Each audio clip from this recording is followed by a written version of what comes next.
शादी के बाद पत्नी अपने पति की लंबी उम्र के लिए प्रार्थना करके करवा चौथ मनाती है। लेकिन आजकल के जमाने में जहाँ बिना शादी के ही हनीमून हुए जा रहा है, वहाँ करवा चौथ कौन सी चीज है। आजकल के बच्चे बहुत स्मार्ट हैं। रोहित तो बहुत ही ज्यादा होशियार है और ऊपर से उसका बाप अमीर भी है, इसीलिए स्कूल में उसका रौब चलता है। उसके आगे पीछे हमेशा 2-3 लड़के घूमते रहते हैं और रोहित उन्हें हुक्म करता रहता है। अरे आकाश, मेरे लिए बाहर से आइसक्रीम ला जरा।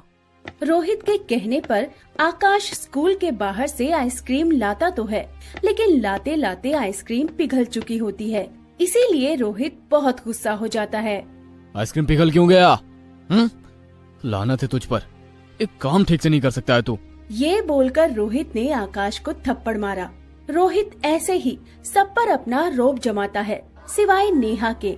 नेहा इस क्लास की फर्स्ट गर्ल है और वो रोहित को भाव ही नहीं देती।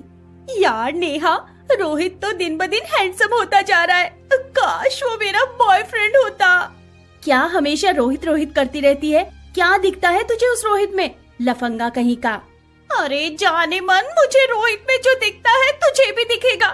बस तू ठीक से देखती नहीं है। एक बार प्यार हो जाएगा ना तो तू भी मेरी तरह रोहित के लिए करवा चौथ का व्रत रखेगी। हाँ, मुझे कोई जरूरत नहीं है। मैं स्कूल सिर्फ पढ़ाई करने के लिए आती हूँ।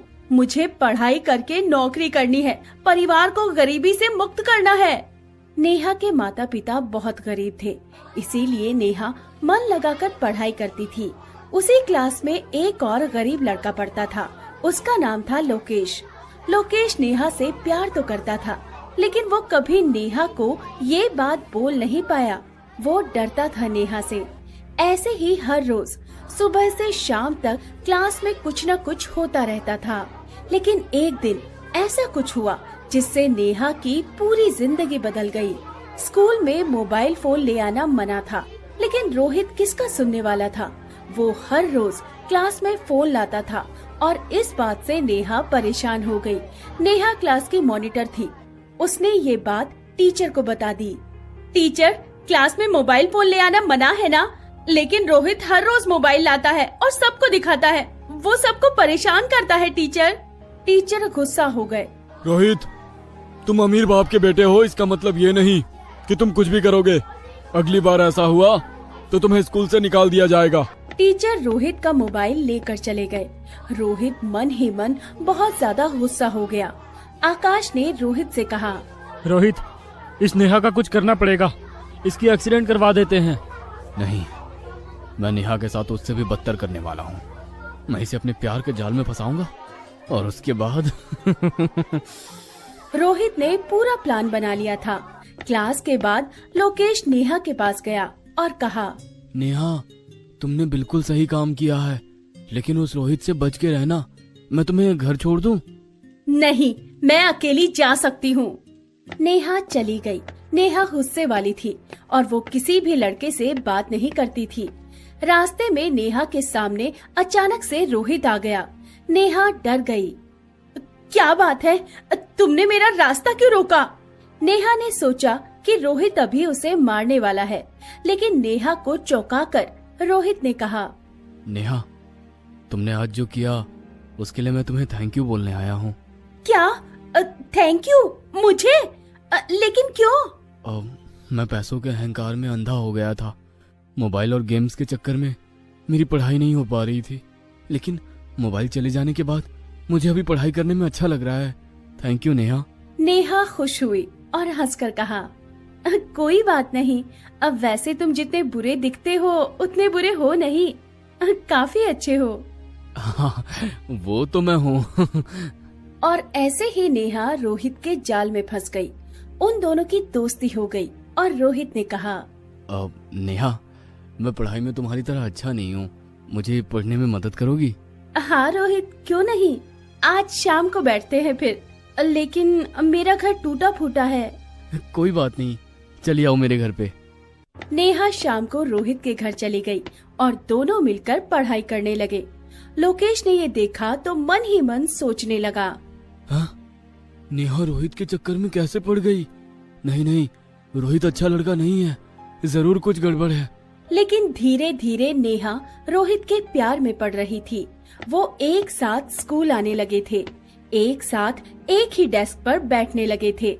नेहा की सहेलियां उसे चिढ़ाने लगी थी। क्यों नेहा, मुझे मना करके खुद रोहित के साथ चक्कर चला रही है? क्या बात है, वैसे तुम दोनों एक साथ बहुत अच्छे लगते हो। नेहा को अब ये सब अच्छा लगने लगा था। पढ़ाई में उसका मन नहीं लगता। सभी उससे कहते कि रोहित के साथ उसकी शादी हो जाए तो लाइफ सेट है। नेहा भी रोहित के साथ शादी मनाने की सोच रही थी। तभी एक दिन लोकेश ने नेहा से कहा, नेहा, तुम रोहित के साथ आजकल कुछ ज्यादा ही घूम रही हो। वो लड़का अच्छा नहीं है, तुम उससे दूर रहो। तुम कौन होते हो मुझे मना करने वाले? अब भागो यहाँ से। नेहा प्यार में थी, उसने लोकेश की बात ही नहीं सुनी। 2 दिन बाद करवा चौथ था। रात को नेहा रोहित के साथ कमरे के अंदर बैठकर पढ़ाई कर रही थी। तभी रोहित ने बत्ती बुझा दी। ये क्या रोहित, तुमने बत्ती क्यों बुझा दी? बत्ती की जरूरत नहीं है, मैं तो तुम्हारी आंखों की रोशनी में पढ़ सकता हूँ। दोनों ने एक साथ रात बिताई।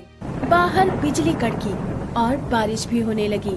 अगला दिन नेहा ने रोहित के साथ ही बिता दिया और अगले दिन वो करवा चौथ मनाने का इंतजाम करने लगी। लेकिन तभी उसे उल्टी हो गई।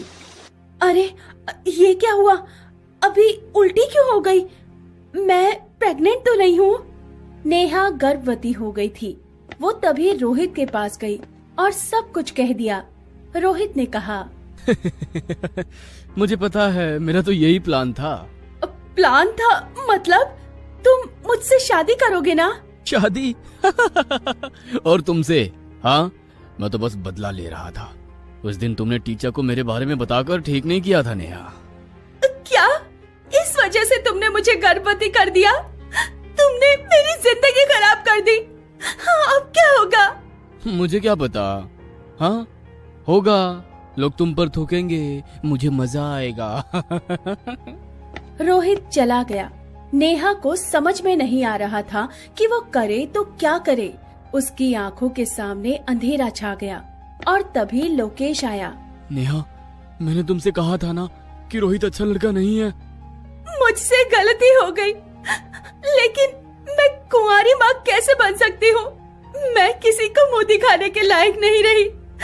कौन करेगा मुझसे शादी? मैं करूंगा तुमसे शादी। इस बच्चे को मैं पालूंगा। तुम मुझसे इतना प्यार करते हो? नेहा ने लोकेश को गले लगा लिया। उसे सच्चा आशिक मिल गया। दोनों ने मिलकर पुलिस के पास रोहित के खिलाफ केस कर दिया। पुलिस ने रोहित को गिरफ्तार कर लिया और उसे 30 साल की सजा हो गई। लोकेश ने नेहा से शादी कर ली और नेहा लोकेश के लिए करवा चौथ मनाने लगी। 9 महीने बाद नेहा को एक बेटा हुआ और वो सभी खुशी खुशी रहने लगे।